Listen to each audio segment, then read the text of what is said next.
అయితే నీట్గా మళ్ళీ ఒకటి 2 నిమిషాలు ఫాలో చేసుకొని మీకు ఏదో అవసరమైన టక్కన ఫోన్ చేయండి.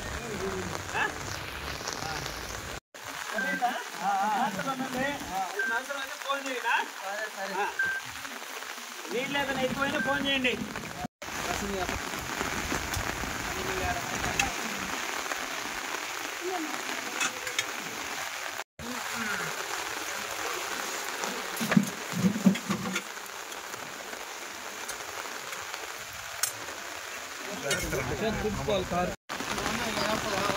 బాయ్ కట్టవలే నీళ్ళు వస్తుందా?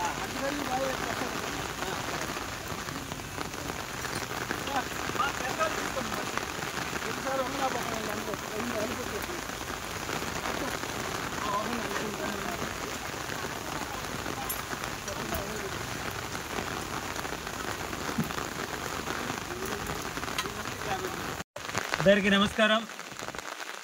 మోందా తుఫాన్ రాత్రి నుంచి నెల్లూరు జిల్లాని వణికిస్తూ అతి భారీ వర్షాలు, చిన్నపాటి గాలులతో బాగా విపరీతమైనటువంటి వర్షం పడుతూ ఉంది.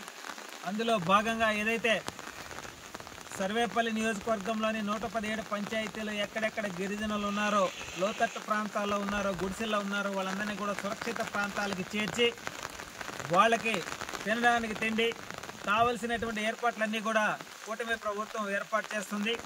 సర్వేపల్లి శాసనసభ్యులు సోమిరెడ్డి చంద్రమోహన్ రెడ్డి గారు కూడా ఎప్పటికప్పుడు అధికారులను పర్యవేక్షిస్తున్నారు. అధికార యంత్రాంగం అంతా కూడా అప్రమత్తంగా పనిచేస్తూ ఉంది. ఎక్కడ ఎవరికి ఏ ఇబ్బంది వచ్చినా సరే ఇమీడియట్లీ ఒక ఫోన్ కాల్ చేస్తే మేమందరం కూడా అండగా ఉంటాం. అదేవిధంగా ఈరోజు తోటపల్లి గూడూరు మండలంలో మహాలక్ష్మీపురంలో కూడా ఏదైతే కోడూరు పంచాయతీ పరిధిలో ఉన్నటువంటి 150 మంది గిరిజనులందరినీ కూడా ఆ యొక్క జెడ్పీ స్కూల్కి తరలించడం జరిగింది. అక్కడ వాళ్ళకి ఈరోజు ఉదయాన్నే టిఫిన్ కూడా మేము ఏర్పాటు చేసాం. కూటమి ప్రభుత్వం ఎప్పుడు కూడా ప్రజలకు అండగా ఉంటుంది, పేదలకు అండగా ఉంటుంది.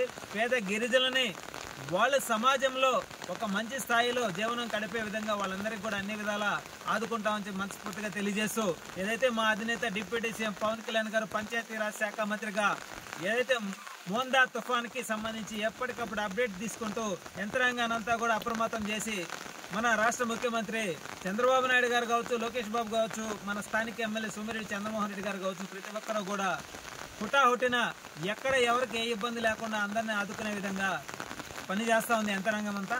అదే కోవలో భాగంగా, కూటమిలో భాగంగా మేము కూడా మా వంతు కాలనీలన్నీ తిరిగి అక్కడ వాళ్ళ స్థితిగతులు అడిగి తెలుసుకొని వాళ్ళకి ఏదైనా అవసరాలు అయితే ఆదుకునే విధంగా అడుగులు ముందుకు వేస్తాను.